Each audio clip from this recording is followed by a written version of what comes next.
E aí, pessoal, tudo certo? Olha só, se a sua meta é garantir aprovação em 2026, essa análise de dados que a gente vai fazer agora é simplesmente crucial. Então, antes de a gente mergulhar de cabeça, já faz aquele favor, segue o canal para não perder nenhuma estratégia, fechado? Hoje, nós vamos decifrar o que realmente importa na prova de português, e não com base em achismo, viu? É com estatística e com um relatório oficial na mão. A primeira pergunta que a gente precisa fazer, e tem que ser bem sincera, é essa. O método de estudo ainda é aquele de decorar listas e mais listas de regras gramaticais? Se a resposta for sim, é hora de acender um grande sinal de alerta. Sabe por quê? Porque, de acordo com a análise funcional do ciclo de 2026, essa abordagem não é só ultrapassada, ela é, na verdade, a receita para o fracasso. A prova mudou e mudou de forma estrutural. A preparação precisa obrigatoriamente acompanhar essa evolução. Ok, vamos mergulhar nisso então. Esse aqui é o nosso roteiro para análise estratégica de hoje. A gente vai passar por cada um desses pontos para construir uma visão completa e, o que é mais importante, uma visão que te dê ferramentas para agir.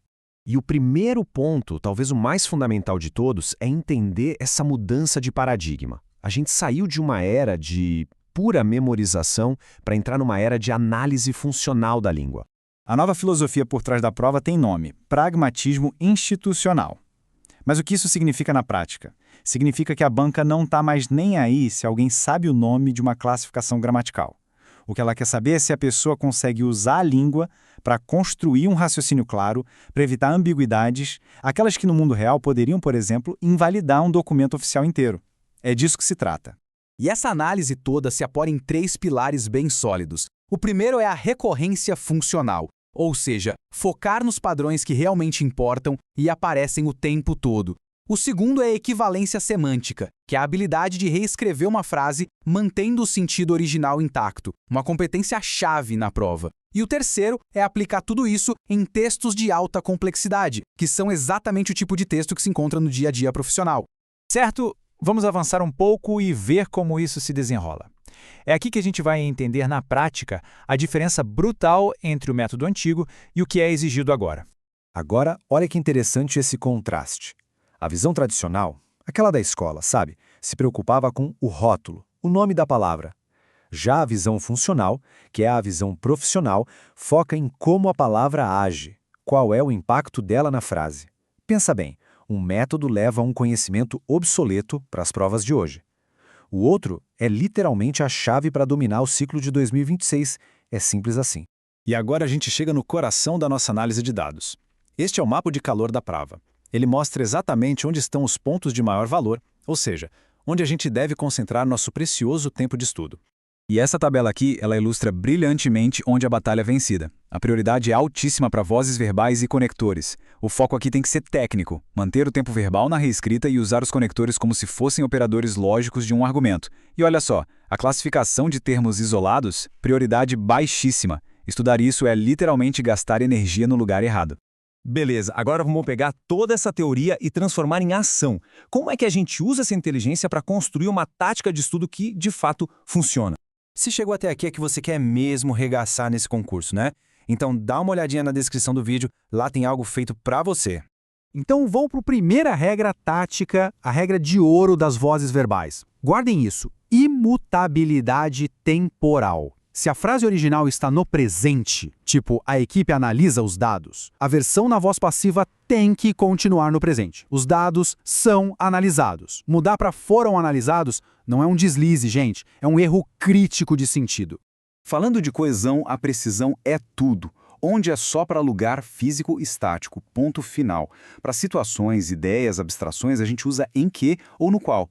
E a diferença entre conectores é crucial, embora quebra uma expectativa e pede o subjuntivo. Já o no entanto cria uma oposição direta. Usar um no lugar do outro sem o ajuste certo é um erro de engenharia do texto. E a diretriz máxima para clareza, o padrão ouro, é a ordem direta. A estrutura sujeito, verbo e complemento é a que oferece a menor resistência para a leitura e garante que a informação seja absorvida da forma mais rápida e precisa que existe. É uma escolha estratégica de comunicação, não é só uma regra. Ok, vamos mudar o ritmo agora. Uma revisão rápida, direto ao ponto.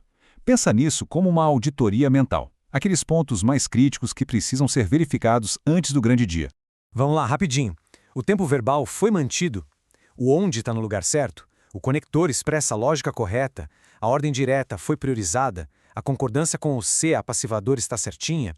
E, talvez o mais importante de tudo, a conclusão está baseada no que está escrito no texto e não em achismos? Internalizar essa lista é fundamental. Certo. Com toda essa inteligência de prova em mãos, vamos agora destilar tudo isso nas conclusões estratégicas que, no fim do dia, vão fazer a diferença no resultado final. Toda essa análise detalhada pode ser resumida em duas grandes áreas de foco. Duas mudanças de mentalidade que, de verdade, definem quem passa e quem fica para o próximo concurso. A primeira abrace de vez a análise funcional. A era de decorar rótulos acabou, gente. O jogo agora é outro. É analisar o impacto, a função de cada palavra dentro da estrutura lógica do texto. Essa mudança de chave não é opcional, ela é obrigatória. E a segunda, domínios tópicos de alta incidência. O tempo de estudo é o ativo mais precioso que existe. Ele precisa ser direcionado, com foco de laser, para vozes verbais e conectores argumentativos. É aí que a maior quantidade de pontos é conquistada. E para a gente fechar, fica aqui a reflexão. O plano de estudos que está sendo seguido hoje, ele foi construído para a prova que já passou ou para a prova que está logo ali na frente, prestes a ser enfrentada. É isso, pessoal! Muito obrigado por terem acompanhado essa análise estratégica até o final. Eu espero de verdade que essa dissecação de dados coloque todo mundo muitos passos à frente na preparação. E para a gente poder continuar trazendo mais análises como esta, para ajudar de verdade, a gente precisa daquela força. Então já segue o canal, deixa aquele like para a gente saber que o conteúdo está ajudando. E se chegou até aqui, é porque o comprometimento é real.